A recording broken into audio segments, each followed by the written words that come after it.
Frozen. 9 experienced hikers. A remote mountain pass in the Ural Mountains of Siberia. A night in February 1959 that ended with all of them dead. Their tent had been cut open from the inside. They had fled into -30-degree temperatures wearing almost nothing.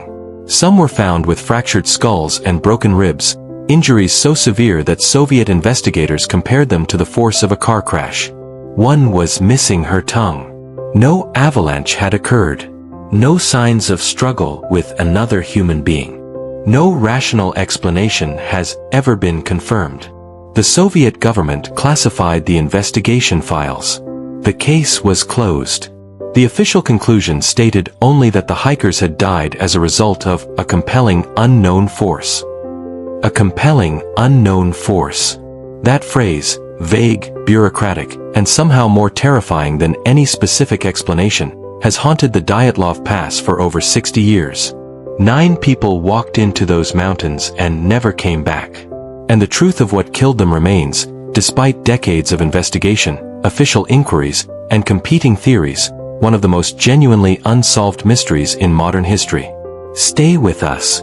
Because what happened on Dead Mountain, as the locals call it, is a story that gets stranger the closer you look. Subscribe to Silent Epoch Vault, because the mysteries we bring you here are the ones that history has never been able to close. The group. To understand what happened at Dyatlov Pass, you must first understand who these 9 people were. Because they were not unprepared amateurs who stumbled into conditions beyond their experience.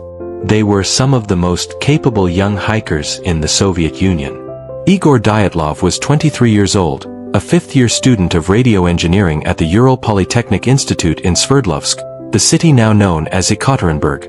He was an experienced hiker and mountaineer who had led multiple expeditions into challenging terrain. He was known for meticulous preparation, technical skill, and leadership ability. The pass that would bear his name was chosen because he chose it.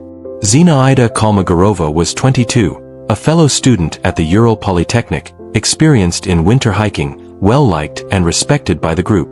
She had participated in several previous expeditions with Igor Dyatlov.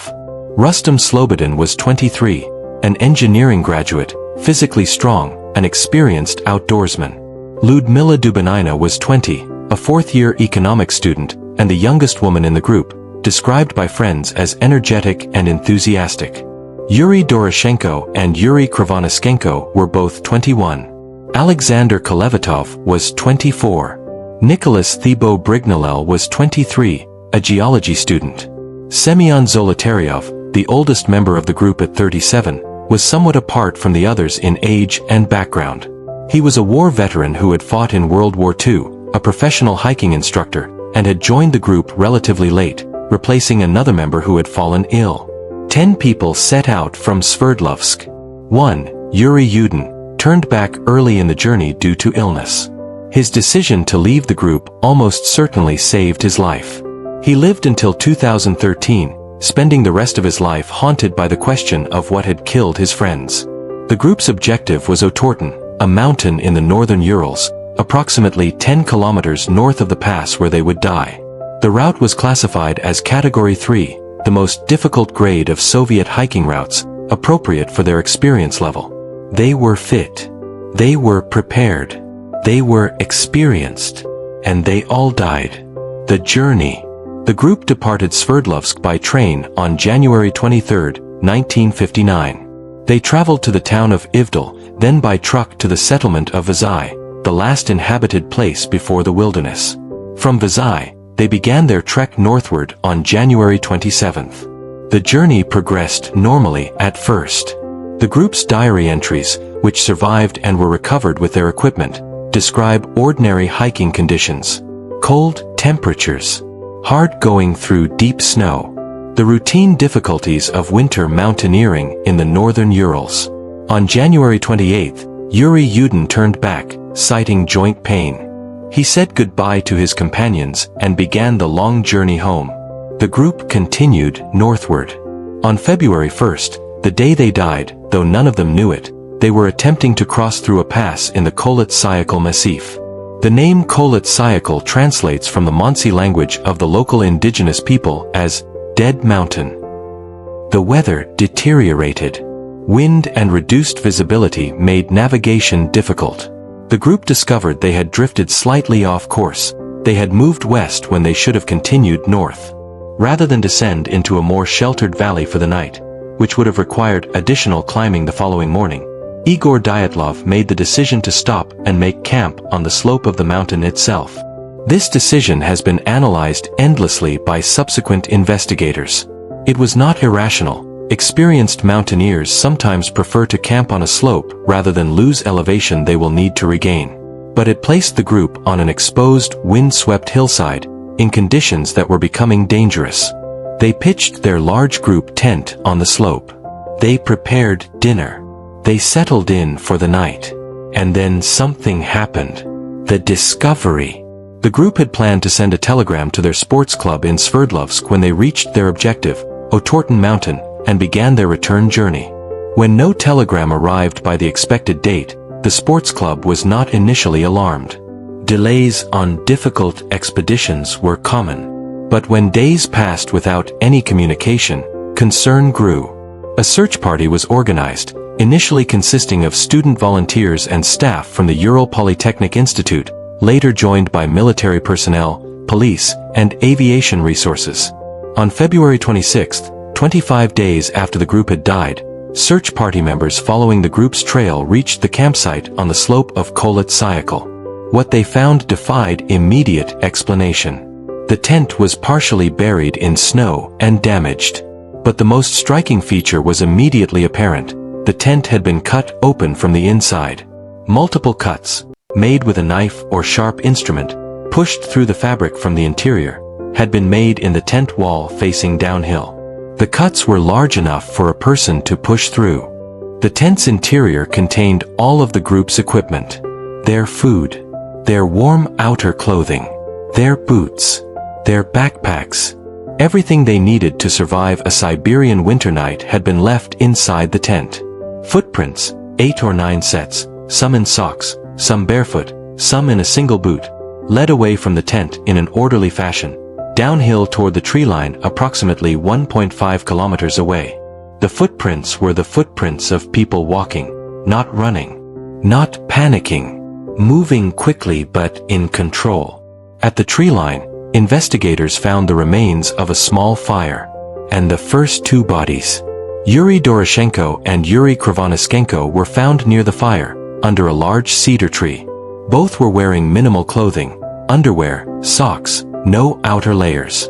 Both had suffered burns, consistent with attempting to maintain a fire and falling against it or reaching into it in the dark. The branches of the cedar tree above had been broken off up to a height of approximately 5 meters, suggesting that someone had climbed the tree, possibly to look back toward the tent, or to get above the snow line to gather firewood. 3 more bodies were found at intervals between the cedar tree and the tent, apparently frozen while attempting to return. Igor Dyatlov himself was found approximately 300 meters from the tree. Zinaida Kolmogorova was found 630 meters from the tree. Rustam Slobodin was found between them. Their positions, their body orientations, the positions of their arms, suggested they had been crawling, or had died while still moving. The remaining 4 members of the group were not found until May, when the melting snow revealed a ravine approximately 75 meters from the cedar tree. They were found under 4 meters of snow, in a den they had apparently constructed, a more sheltered position than the others had reached. And it was these 4, Ludmila Dubinina, Nicholas Thibault-Brignolel, Alexander Kolevatov, and Semyon Zolotaryov, whose injuries raised the most disturbing questions. The injuries that changed everything. The first 5 bodies, Dyatlov, Kolmogorova, Slobodin, Doroshenko, Krivonischenko, had died of hypothermia. Exposed, underdressed, in -30-degree temperatures. The cause of death, for them, was the cold itself. Terrible but explicable, if you could explain why they had left the tent in the first place. The 4 found in the ravine were different. Nicholas Thibault-Brignolel had a massive skull fracture, a depression fracture described by the forensic investigator as impossible to have been caused by a fall. The force required to produce the fracture was estimated to be equivalent to a high-speed vehicle impact. But there were no external wounds. No cuts or bruises on the skin. The skull had been crushed by something that left no external mark. Lyudmila Dubinina had multiple broken ribs, bilateral fractures on both sides of the chest, and a fractured sternum. Again, the force required was massive. Again, there were no external wounds. Her injuries were compared by the forensic investigator to the kind of blast injuries seen in people caught in an explosion, severe internal damage without external trauma. And Lyudmila Dubinina was missing her tongue, her eyes, her lips. The soft tissue of her face had been removed. The official explanation was that the body had lain in running water from the spring snowmelt for several weeks, and that animals or post-mortem decomposition had removed the soft tissue. Many investigators have questioned whether this fully accounts for what was observed. Semyon Zolotaryov had similar rib fractures and a crushed chest. Alexander Kolevatov's injuries were less severe but still anomalous. The forensic investigators were explicit. These injuries could not have been caused by falls, by the cold, by avalanche, or by each other. Something with extraordinary force had been applied to these bodies, and that something had left no external marks. Additionally, and this detail was suppressed in the original Soviet investigation and only became public years later, the clothing of several victims tested positive for elevated levels of radioactivity when analyzed. The levels were not immediately life-threatening, but they were significant and unexplained. What you have just heard is all documented. It is all in the official records, and none of it has been satisfactorily explained. Subscribe to Silent Epoch Vault and hit the like button, and stay with us, because the theories get stranger still. The investigation and the classified files. The Soviet investigation into the Dyatlov Pass incident was conducted by the Regional Prosecutor's Office of Sverdlovsk. The lead investigator was Lev Ivanov, a lawyer, not a scientist, who interviewed witnesses, examined the bodies, and attempted to construct a coherent explanation for what had happened. His investigation lasted approximately 3 months, and in May 1959, it was closed. The official conclusion, death caused by an overwhelming natural force, satisfied essentially nobody. It was vague to the point of meaninglessness. It provided no specific cause. It explained nothing. The investigation files were classified, placed in the Soviet secret archive, inaccessible to the public, to journalists, to the families of the victims.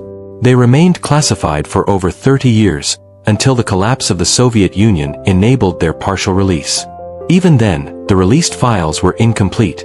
Investigators noted that some documents appeared to have been removed before release. Lev Ivanov himself, in an interview given years after the Soviet Union's fall, admitted that the investigation had been interfered with. He stated that he had been ordered by senior officials to attribute the deaths to a spontaneous natural force, and to close the case.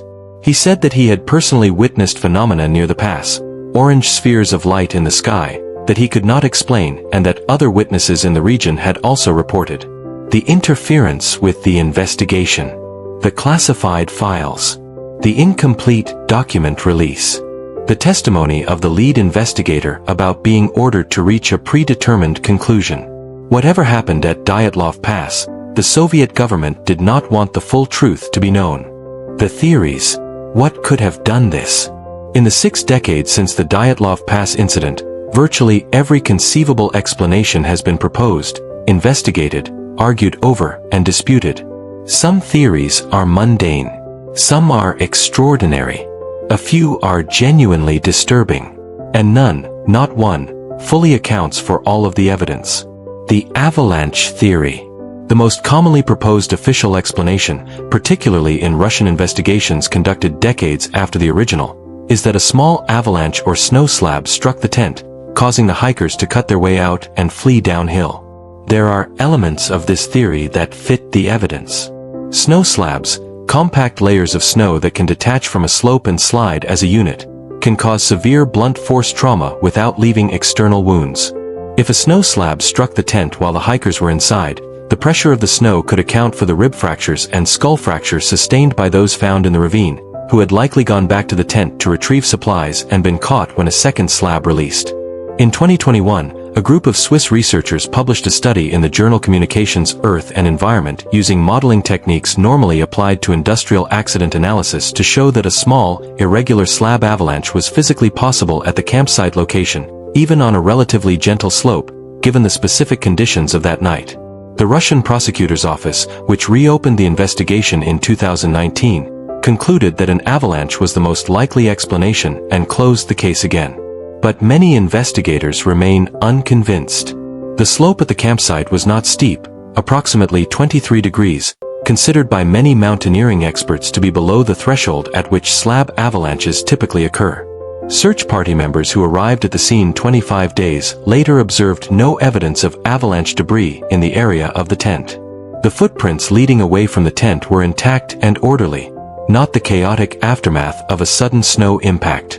And the avalanche theory, while it might explain the internal injuries, does not explain why the hikers left the tent without their clothing and did not return for it. Even those whose injuries were relatively minor and who apparently had time to construct a snow den in the ravine. The military testing theory. The presence of radioactivity on some of the victims' clothing. The orange spheres of light in the sky reported by multiple witnesses in the region.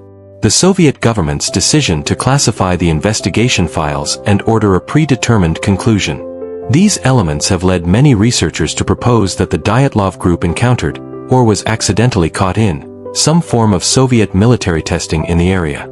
The Northern Urals in 1959 was not an unpopulated wilderness from a military perspective.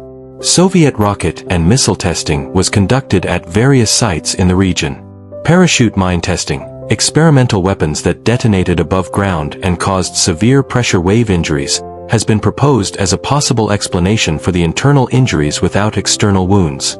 The classified nature of whatever testing might have been occurring would explain both the Soviet government's reluctance to disclose the true cause of the deaths and the interference with the investigation. Acknowledging that a military accident had killed 9 civilians hiking in the mountains would have been politically and militarily embarrassing. The radioactivity on the clothing, while at levels that would not have been immediately lethal, is consistent with proximity to radioactive materials, whether from a nuclear test, a radioactive weapon component, or a source associated with military testing. The orange spheres of light reported in the sky by multiple witnesses, including members of a search party who were in the area on the night of February 17, 1959, well after the hikers had died, are consistent with the visual appearance of certain rocket or missile tests conducted at high altitude. This theory has never been confirmed. The Soviet and Russian governments have consistently denied that any military testing occurred in the area on the relevant dates. No documentation has ever been released that would either confirm or rule out this explanation. The infrasound theory. A more scientifically oriented theory proposes that the Dyatlov group was killed, or driven from their tent in panic, by infrasound. Infrasound, sound at frequencies below the range of human hearing, can be generated by certain wind conditions interacting with specific geographic features. At sufficient intensity, infrasound can cause physiological effects including dizziness, nausea, disorientation, panic, and in extreme cases, the sensation of a presence or of terror. Some researchers have proposed that the specific geography of the Dyatlov Pass, its shape, its orientation relative to prevailing winds, could have created infrasound conditions on the night of February 1 that drove the hikers from their tent in a state of panic. This theory accounts for the disorderly nature of the evacuation, the abandonment of clothing and equipment, the failure to return for supplies, without requiring the intervention of any external physical force. But it does not account for the severe internal injuries sustained by those in the ravine. Infrasound, even at extreme intensities, does not cause the kind of blunt force trauma that fractured ribs and crushed skulls. The Mansi theory. The Dyatlov region was traditional territory of the Mansi people, an indigenous group of the Northern Urals who had their own relationship to the mountains and their own reasons to be suspicious of outsiders. Early in the Soviet investigation, the possibility that the Dyatlov group had been attacked by Mansi was considered. Mansi tracks were reportedly found in the area. Several Mansi were questioned, but the investigation found no evidence of Mansi involvement, and the physical evidence, particularly the internal injuries without external wounds, was inconsistent with an attack by human beings using conventional weapons. A person or group capable of inflicting the injuries found on the ravine victims would have left very different physical evidence. The Monsi theory was effectively ruled out by the forensic evidence. The katabatic wind theory. Some researchers have proposed that an extreme weather event, specifically a katabatic wind, a dense cold wind that flows down a mountain slope with sudden and enormous force, struck the tent on the night of February 1st. A sufficiently powerful katabatic wind could have struck the tent with enough force to cause the internal injuries observed, particularly if some hikers were pinned against each other or against tent poles or equipment by the sudden pressure. It could have then continued to blow with enough force to make returning to the tent impossible, forcing the hikers to seek shelter in the tree line. This theory has adherents but also significant problems. Katabatic winds of sufficient force to cause the injuries observed would also be expected to leave more physical evidence, displaced snow, disrupted equipment, than was observed at the scene. The witnesses and the lights in the sky. Among the most persistently mysterious elements of the Dyatlov Pass incident are the multiple witness reports of orange and glowing spheres in the sky over the northern Urals during the relevant period.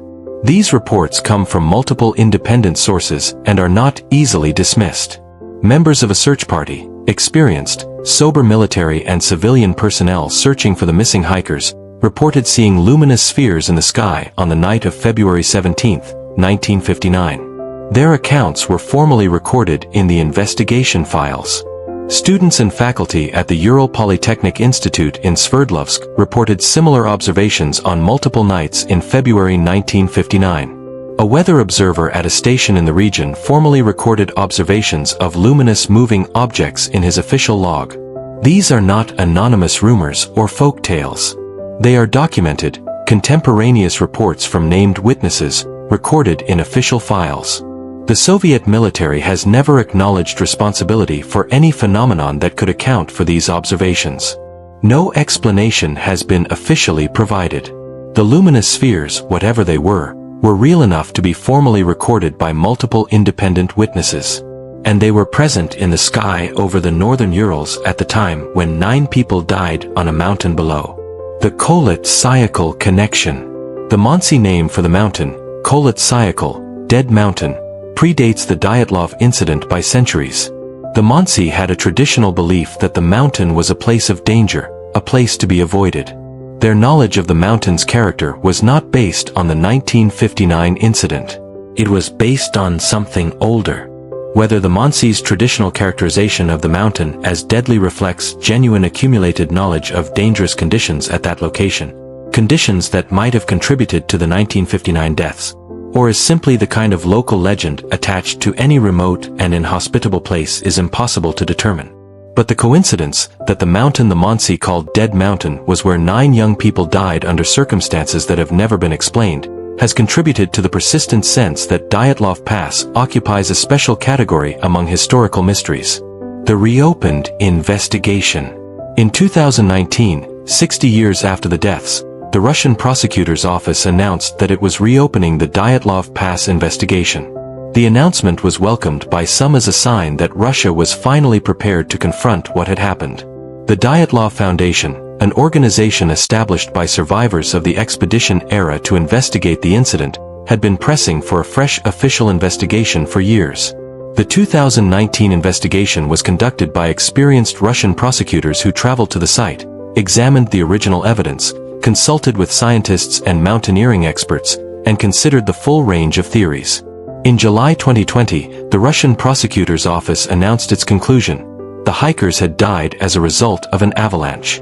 Specifically, a snow slab avalanche, triggered by the wind redistributing snow after the tent was pitched, had struck the tent, injuring some of the hikers, causing all of them to flee, and preventing them from returning for their clothing and equipment. The announcement was met with considerable skepticism. Critics of the avalanche conclusion, including members of the Dyatlov Foundation and many researchers who had studied the case, pointed to the same problems that had dogged the avalanche theory since its original proposal. The gentle slope angle. The absence of avalanche debris observed by the search party. The orderly footprints. The behavior inconsistent with people fleeing a snow impact. The Dyatlov Foundation officially rejected the 2020 conclusion and announced they would continue their own investigation. The Russian government's investigation may be officially closed. But the case is not. The families and the decades of unanswered questions. For the families of the 9 hikers who died at Dyatlov Pass, the official inquiries and the competing theories are not abstract intellectual exercises. They are the context within which a profound personal loss has been experienced, for over 60 years now, with no resolution. Yuri Yudin, the 10th member of the group who turned back, spent the rest of his life haunted by the deaths of his friends.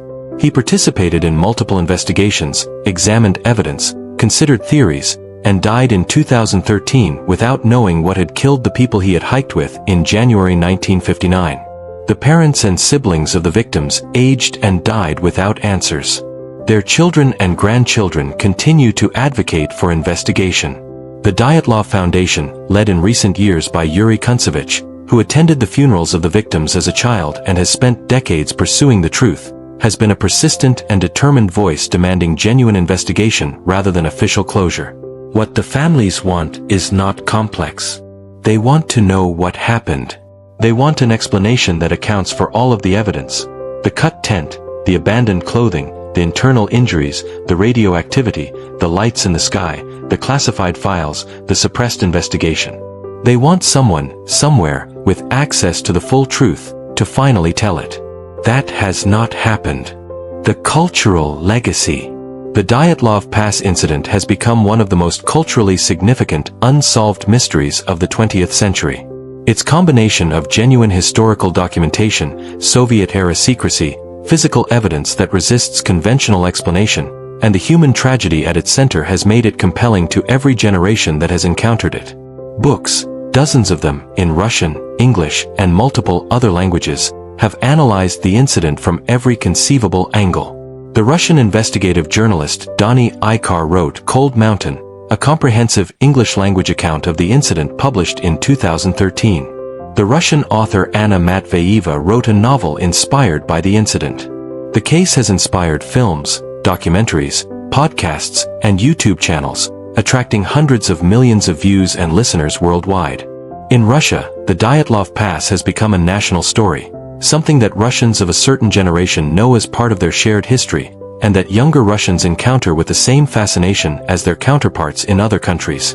The pass itself, renamed Dyatlov Pass after the incident, replacing whatever name it had previously carried, has become a destination for adventurous hikers willing to make the difficult journey into the northern Urals. The area is remote, the weather unpredictable, the terrain challenging.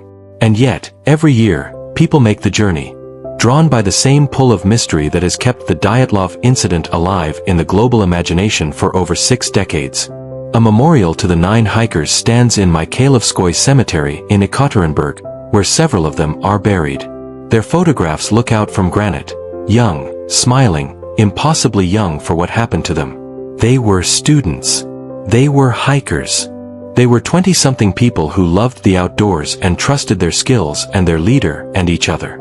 And something, on a Siberian mountain, on a February night in 1959, killed them in ways that no official investigation has ever fully explained. What we know and what we don't. After more than 6 decades, multiple investigations, thousands of researchers, and the release of most of the original classified files, here is what we actually know about the Dyatlov Pass incident. We know that 9 experienced hikers died on the night of February 1st to 2nd, 1959, on the slope of Kholat-Syakhl in the northern Ural Mountains. We know that they cut their way out of their tent from the inside and fled downhill without their warm clothing or equipment. We know that 5 of them died of hypothermia while attempting to return to the tent or to reach shelter. We know that 4 of them sustained severe internal injuries, fractured skulls, broken ribs, crushed chests, that could not have been caused by falls, by human attack, or by the cold alone. We know that some of their clothing tested positive for elevated radioactivity.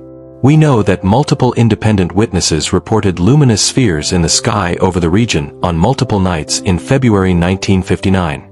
We know that the Soviet investigation was interfered with by senior officials and that the lead investigator was ordered to reach a predetermined conclusion.